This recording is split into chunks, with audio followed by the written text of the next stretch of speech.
पिछले क्लास में जी क्या पढ़ रहे थे जी? पिछले क्लास में हमने आपको क्या बताया था? Delta S by delta T ये एवरेज रेट है कि इंस्टेंटेनियस रेट है? एवरेज रेट है। क्या इसको बोलेंगे जी? एवरेज रेट ऑफ क्या? Displacement with respect to time, या इसी को हम क्या बोल सकते हैं? एवरेज स्पीड या एवरेज वेलोसिटी। अब देखिए, तो यही कौन सा स्पीड था जी? Average speed. अब आपको कल हमने बताया था कि यदि डेल्टा टी को अप्रोच करा दें किसके? जीरो के। डेल्टा टी को अप्रोच करा दे जीरो के, इसका क्या अर्थ है? कि टाइम इंटरवल जीरो के नज़दीक है लेकिन जीरो के बराबर नहीं। अगर ऐसा कर दें हम, तो इसी चीज़ को अब हम कैसा लिखेंगे? ds by D T. यही चीज़ अब ds बाई डी टी लिखेंगे। ये सिंबल है। ये सिंबल कब इस्तेमाल करना है? जब नीचे वाले इंटरवल क्या हो जाए जी? अप्रोच कर जाए जीरो की। और इसको हम क्या बोल देंगे? इंस्टेंटेनियस वेलोसिटी या इंस्टेंटेनियस स्पीड, यानी उस टाइम का स्पीड। तो दोनों में क्या अंतर है जी? एवरेज और इंस्टेंटेनियस रेट में दो समय दिया हो, समय का मान 2 दिया हो, इसका मतलब आपसे क्या पूछ रहा है? एवरेज पूछ रहा है कि इंस्टेंटेनियस पूछ रहा है? एवरेज। अगर एक समय पे पूछा हो, इसका मतलब इंस्टेंटेनियस। तो अगला टॉपिक हम लोग क्या पढ़ रहे हैं जी? Formulas to find instantaneous rate. और एक और बात आप लोग जान जाइए आज, इंस्टेंटेनियस रेट का ही दूसरा नाम क्या है? पढ़िए ज़रा, डिफरेंशिएशन। इंस्टेंटेनियस रेट का ही दूसरा नाम क्या है बच्चों? डिफरेंशिएशन। नोट कीजिए यहाँ तक।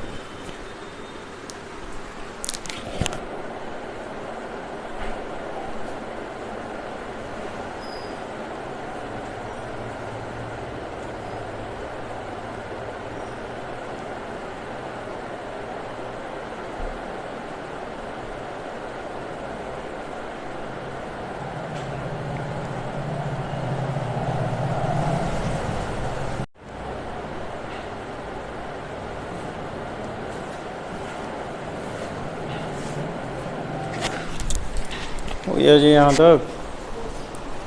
अब देखिए, इंस्टेंटेनियस रेट को निकालने के लिए हमारे पास क्या है जी? फॉर्मूला। अब वो फॉर्मूला कैसे आया, इसको हम कहाँ पढ़ते हैं? डेरिवेशन। तो ये फॉर्मूला कैसे आया, एक हम बता देते हैं। देखिए, जैसे मान लीजिए आपका जो है s बराबर क्या है जी? T square. ठीक। और हमसे पूछा जा रहा है, बताइए ds बाई डी टी कितना है? बता रही है जी समझ में? यानी हमसे एवरेज रेट पूछा जा रहा है डिस्प्लेसमेंट का, कि इंस्टेंटेनियस रेट पूछा जा रहा है? इंस्टेंटेनियस रेट पूछा जा रहा है। तो इसको कैसे निकालेंगे जी? एवरेज रेट पूछता तो बड़ा आराम से निकाल लेते हैं। इंस्टेंटेनियस रेट कैसे निकालेंगे? तो देखिए, s बराबर है टी स्क्वायर। अगर s में बढ़ोतरी हो गई कितनी की? डेल्टा s की, तो टाइम में भी बढ़ोतरी कितनी हो जाएगी? डेल्टा टी की। अगर s बढ़कर हो गया s प्लस डेल्टा s तो टाइम भी बढ़कर कितना हो जाएगा t प्लस डेल्टा t। अब पहले भी 2 था, अभी भी 2 है, यानी फंक्शन में कोई बदलाव हुआ कि नहीं हुआ जी? कोई बदलाव नहीं हुआ। अब देखिए जी, अब ज़रा इसको सॉल्व कीजिए भाई। बोलिए जी, इसको सॉल्व करके बताइए भाई। पहला का स्क्वायर प्लस दूसरा का स्क्वायर प्लस 2 इंटू पहला इंटू दूसरा, ये ना होगा जी? अब ज़रा बताइए, s बराबर हम टी स्क्वायर लिख दें तो किसी को कष्ट है जी? s बराबर टी स्क्वायर था, इसीलिए लिख दिया भैया टी स्क्वायर। ऐसा लिखने से ये दोनों चीज़ रहा कि कट गया जी? कट गया। तो बचा क्या देखिए,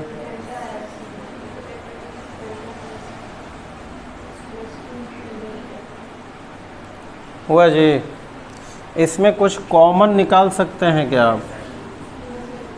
क्या निकाल सकते हैं जी? ठीक है, डेल्टा टी निकाल दिया। बताइए क्या बचेगा जी? Delta T plus 2 into T, यही बचेगा ना जी? अब ज़रा बताइए, ये डेल्टा टी अगर इधर आ गया तो क्या होगा?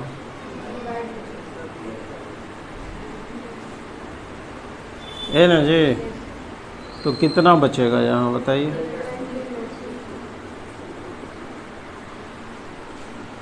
बोलिए जी, कोई कष्ट है जी?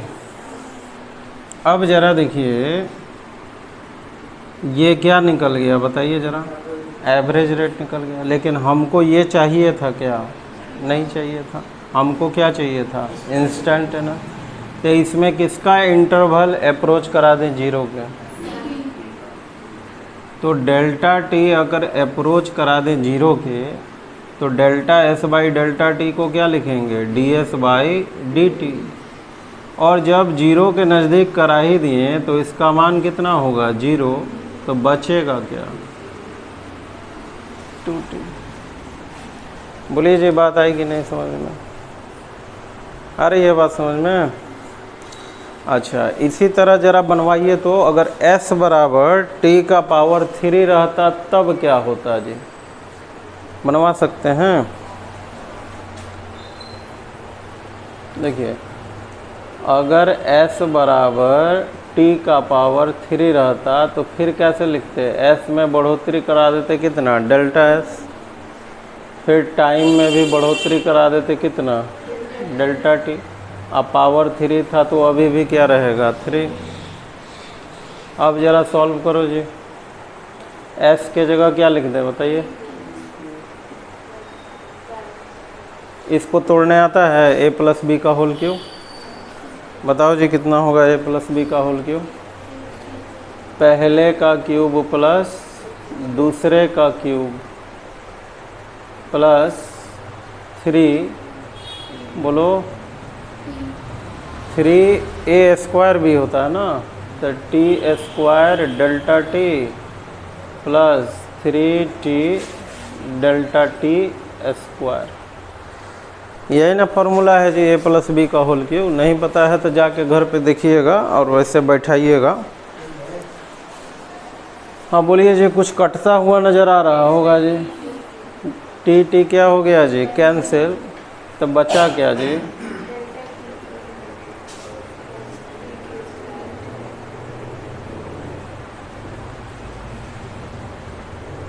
देखिए तो यही ना बचा जी।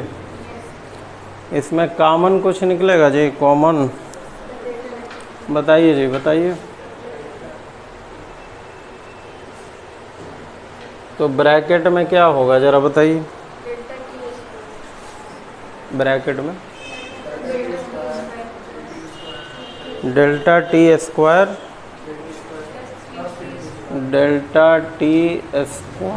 Plus 3t square plus 3t into delta T. देखिए तो यही बचेगा जी। अब इस कॉमन में जो डेल्टा टी है ना, उसको लेके आइए ज़रा इधर, आइएगा इधर, तो क्या होगा ज़रा बताइए तो जी। Delta S by delta T बराबर डेल्टा टी का होल स्क्वायर प्लस, यही ना होगा जी। देखो तो ये एवरेज रेट निकल गया कि इंस्टेंटेनस। कब ये एवरेज, कब ये इंस्टेंटेनस में बदल जाएगा? अगर टाइम इंटरवल अप्रोच कर जाए जीरो के, तो delta S by delta T किस में बदल जाएगा? D S by D T. अब देखिए डेल्टा टी को आपने जीरो के नज़दीक कर दिया, तो वो 1 से छोटा ना हो गया जी, 0.00 कुछ होगा। 1 से छोटे अंक का स्क्वायर कीजिएगा तो और छोटा हो जाएगा कि और बड़ा हो जाएगा? 1 से छोटे अंक का स्क्वायर या क्यूब कीजिएगा तो और क्या हो जाता है? छोटा हो जाता है। तो ज़रा बताइए, इस यहाँ 3 टर्म है ना जी, delta T square, 3t square, 3t into delta T, इसमें सबसे छोटा टर्म कौन होगा? Delta T square. तो बाकी दोनों की तुलना में इसको नगण्य मान सकते हैं कि नहीं मान सकते? मान लीजिए कि नहीं है वो। अब बचा 2 term, 3t square plus T into delta T, इन दोनों में छोटा कौन होगा? Delta T. तो उस टर्म को भी अगर नेग्लेक्ट आप कर दें तो बचेगा क्या? तो यही तो हो गया जी इंस्टेंटेनस रेट। बोलिए, बात आ रही है जी समझ में? अब देखिए, हमारे पास इतना फुर्सत नहीं है कि एस में डेल्टा एस बढ़ोतरी करें, टाइम में डेल्टा टी बढ़ोतरी करें। दूसरी बात, हम मैथ पढ़ नहीं रहे हैं, फिजिक्स पढ़ रहे हैं। तो इंस्टेंटेनस रेट कैसे निकालते हैं, मोटा मोटी तो ये आइडिया आपको लग गया। अब इसके बाद क्या करेंगे? सब में वैसे ही निकालेंगे या शॉर्टकट फार्मूला हम याद कर लेंगे?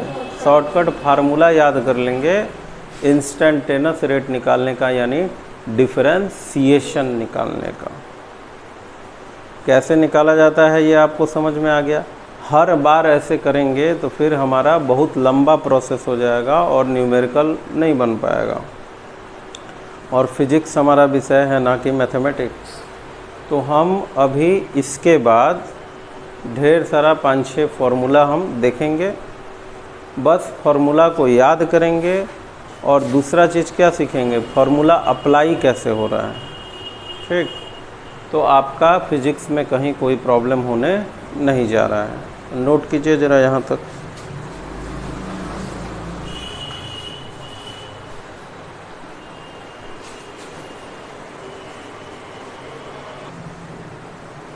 तो अब हम लोग जो है बार बार जो इंस्टेंटेनस रेट निकाल रहे हैं, इससे बढ़िया है कि हम क्या बना लेते हैं जी, फार्मूला।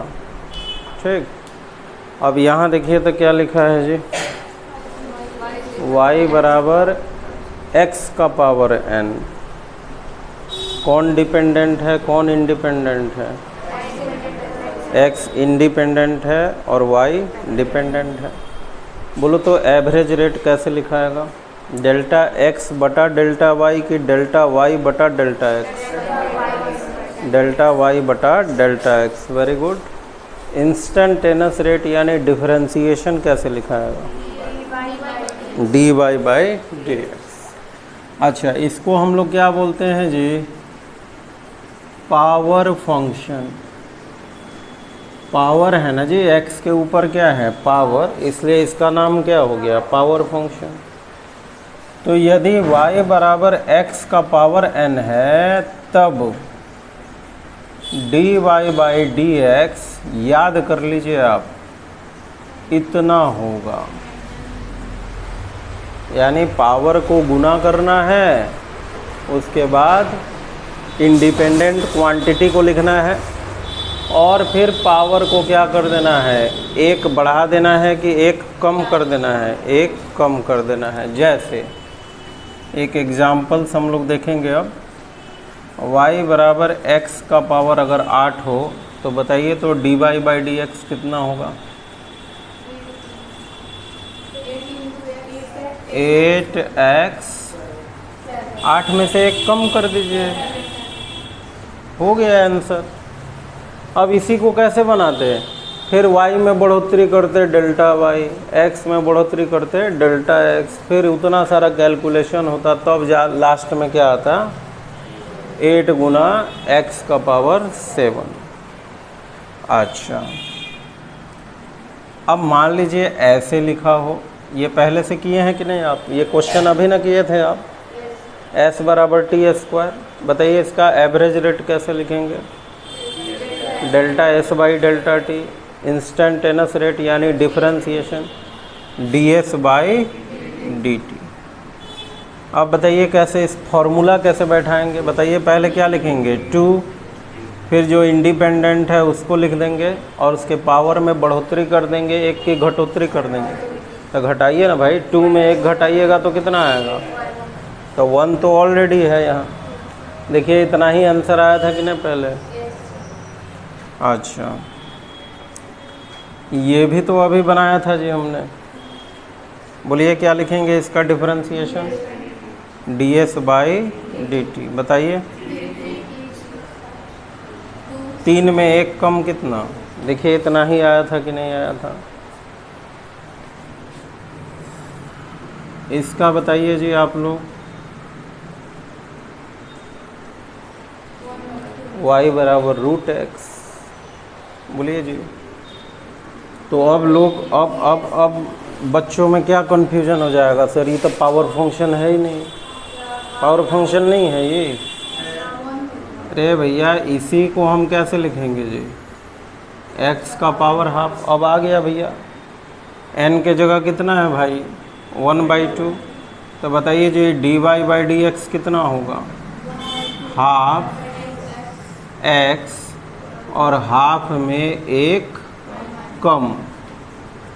तो इसको सॉल्व कीजिए जी, बताइए भाई कितना आएगा, -1/2 आएगा। और ज़रा बताइए इस चीज़ को ऐसा लिख सकते हैं कि नहीं, और ज़रा बताइए इसी चीज़ को ऐसा भी तो लिख सकते हैं। तो y बराबर √x का डिफरेंशिएशन कितना आ गया, 1/2√x नहीं आ गया जी। अच्छा, इसका ज़रा बनाइए तो जी, बताइए रफ पेज खोलिए ज़रा, बताइए कितना होगा।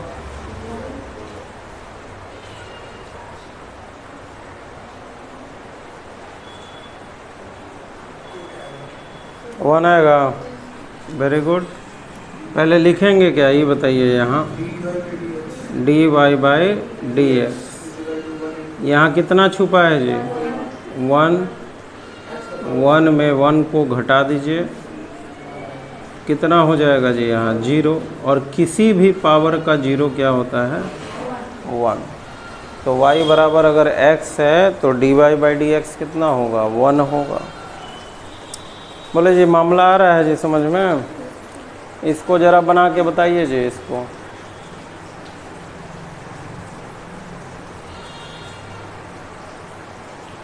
y बराबर 1/√x।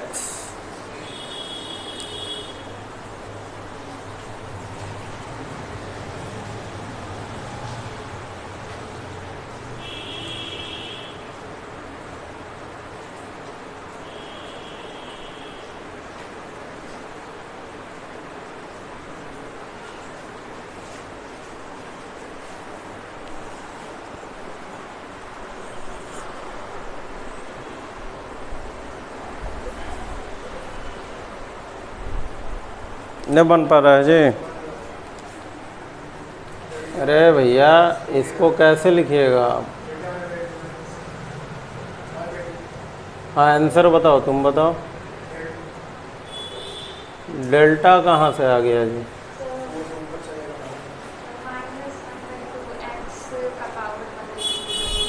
देखिए इसको ऐसा लिख सकते हैं कि नहीं, 1/√x को लिखा जाएगा जी। तो इसका dy बाई dx कितना होगा, फॉर्मूला आपको याद है भाई, पहले पावर से गुना कीजिए फिर इंडिपेंडेंट वेरिएबल लिखिए और जो भी पावर है आपका उसमें एक घटा दीजिए। तो इसको सॉल्व कीजिए जी, बताइए कितना होगा।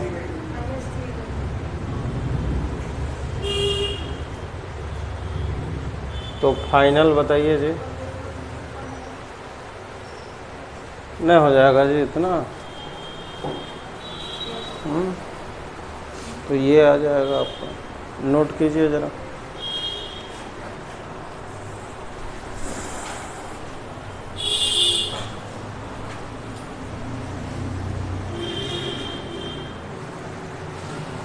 अब जो दूसरा नंबर फंक्शन है उसको क्या बोलेंगे जी? Trigonometric function.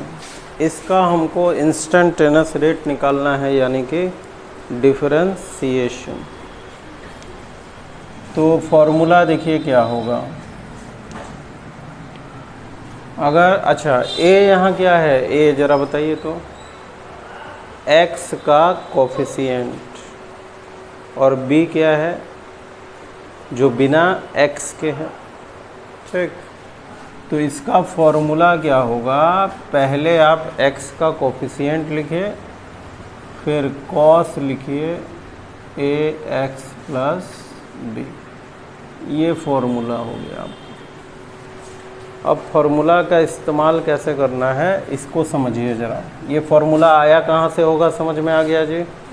क्या किए होंगे? y में बढ़ोतरी किए होंगे डेल्टा y, x में बढ़ोतरी हो गया होगा डेल्टा x, और फिर सॉल्व किया होगा तो इतना आया होगा। ये सब मैथ में आपको करना पड़ेगा। अब एग्जाम्पल से आप इसको समझिए कैसे अप्लाई करना है। मान लीजिए y बराबर क्या लिखा है जी हमने, साइन x। अब आपको यहाँ ढूंढना होगा a कितना है और b कितना है। बता सकते हैं a कितना है? 0 है, 1 है। b कितना है? b भी 1 है। तो देखिए अगर ऐसा लिखा हुआ मिले ना तो होशियार विद्यार्थी इसको चेंज कर लेगा इस फॉर्मेट में। इस फॉर्मेट में देखिए कैसे चेंज कर लेगा। आप ज़रा बताइए, x को 1 इंटू एक्स लिख सकते हैं कि नहीं? और यहाँ कुछ नहीं है तो प्लस 0 लिख देंगे कि नहीं? तो ज़रा बताइए तो a बराबर कितना आया और b बराबर कितना आया? 0। अब फॉर्मूला अप्लाई करना बहुत आसान। बताइए जी, dy बाई डी एक्स, पहले क्या रखेंगे? 1, फिर क्या रखेंगे? cos ax प्लस बी, यानी 1x प्लस 0। फाइनल फार्मूला क्या हो जाएगा? cos x। हो गया भैया। तो आप ज़रा इसको थोड़ा याद रखिएगा, ठीक? ये बार बार इस्तेमाल होता है। क्या बार बार इस्तेमाल होता है कि अगर y बराबर साइन x है तो इसका डिफरेंशिएशन क्या होगा? cos x। बार बार ये करेंगे, इससे बढ़िया आप याद कर लीजिए साइन x का डिफरेंशिएशन cos x। अब ज़रा रफ पेज निकालिए और ज़रा फटाफट बताइए, ज़रा इसका मान बताइए ज़रा।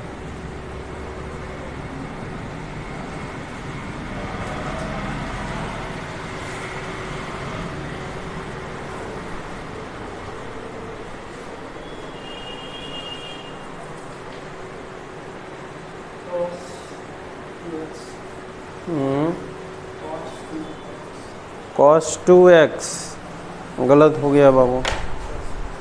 देखो कैसे गलत हुआ, एक बार मिलाओ फिर।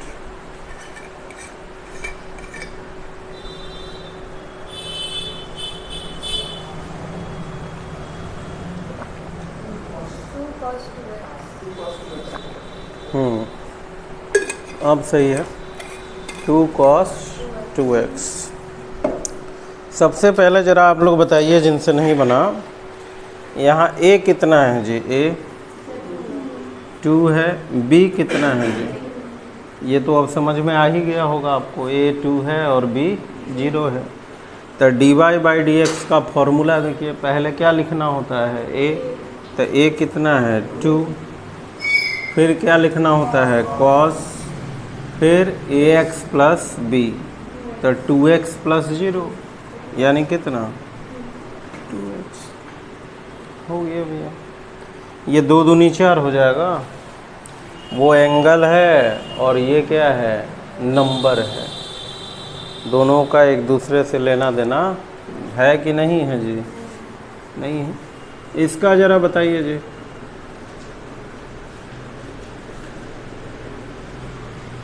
बताइए ज़रा dy/dx कितना होगा?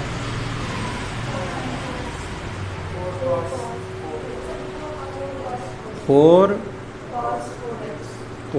एक्स। अब आ गया जी मामला पकड़ में। अच्छा, अगर ऐसा लिखा हो तब आप क्या बोलिएगा एग्ज़ाम में कि 100 y बराबर x पढ़े थे, अब आ गया t बराबर। पहले ये बताइए इसका डिफरेंशिएशन कैसे लिखाएगा? 5 cos 5 लिखाएगा डिफरेंशिएशन है। अरे कैसे लिखें यहाँ? dy/dx dt ना लिखेंगे। अब पहले y x पे निर्भर था इसलिए नीचे x लगाते थे। अब y किस पे निर्भर है भाई? t पे, इसलिए नीचे t लगा देंगे dy/dt। हाँ जी बताइए, आंसर बताइए ज़रा। 5 cos 5t हो गया भैया। अच्छा, मान लीजिए ऐसे पूछ दीजिए एग्ज़ाम में। देखिए इसको बोला जाता है ओमेगा। क्या बोलते भाई? ओमेगा। साइन के अंदर W वाला शब्द कहीं दिखे तो उसको ओमेगा बोलिएगा, W नहीं। तो इसको क्या पढ़िएगा जी? साइन y बराबर sine omega t plus theta. तो बताइए तो साइन y किसका फंक्शन है? y किसका फंक्शन है यहाँ? t का ना जी, टाइम का ना है। तो dy/dt कितना होगा बताइए? a कितना है यहाँ बताओ? ओमेगा है। b कितना है? थीटा है। तो क्या दिक्कत है बताने में? Omega cos omega t plus theta हो तो गया जी। क्या दिक्कत है जी इसमें? नहीं हो गया जी। तो ये दूसरा नंबर फार्मूला में कोई कष्ट है जी किसी को? अब देखिए तीसरा नंबर फार्मूला जी। देखिए तो क्या लिखे हैं जी? बताइए दूसरे नंबर में और तीसरे नंबर में क्या अंतर है?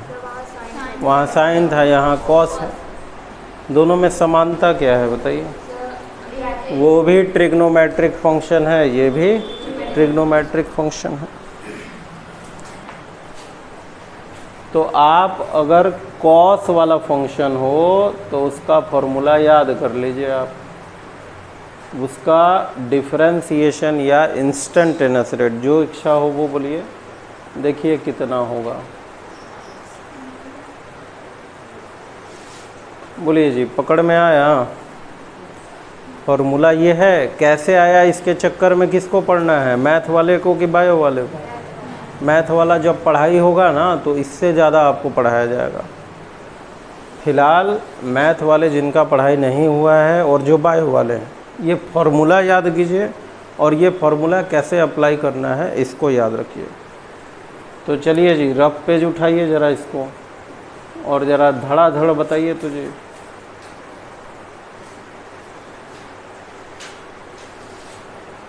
चलो जी, y बराबर cos x बताओ ज़रा कितना होगा? माइनस, पकड़ में आ गया जी। a कितना है यहाँ बताओ तो? अरे जैसे साइन x था तो a बताओ ना कितना होगा? a यहाँ कितना है जी? 1, b कितना है जी? 0। तो dy/dx कितना हो जाएगा बताओ? माइनस a यानी -1 साइन, बोलो बोलो, 1x प्लस 0। तो फाइनली कितना हो जाएगा?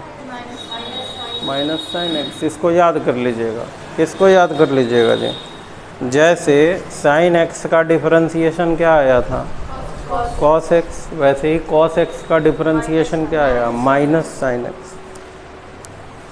अब ज़रा बताइए जी, अगर y बराबर cos 2x हो तो dy बाई डी एक्स कितना आएगा, -2 साइन 2x। ये ना है जी, a कितना है यहाँ बताओ, 2 है, b कितना है 0, बस मामला ख़त्म भैया। y बराबर अगर cos 5t हो, y बराबर अगर क्या हो cos 5t, तो बताइए इसका डिफरेंशिएशन कैसे लिखेंगे, पहले ये बताइए, dy by D T. Answer बताइए जी, -5 साइन 5t, ये ना होगा जी। और यदि मान लीजिए y बराबर हो cos omega t plus theta, तो बताइए जी dy बाई डी टी कितना होगा,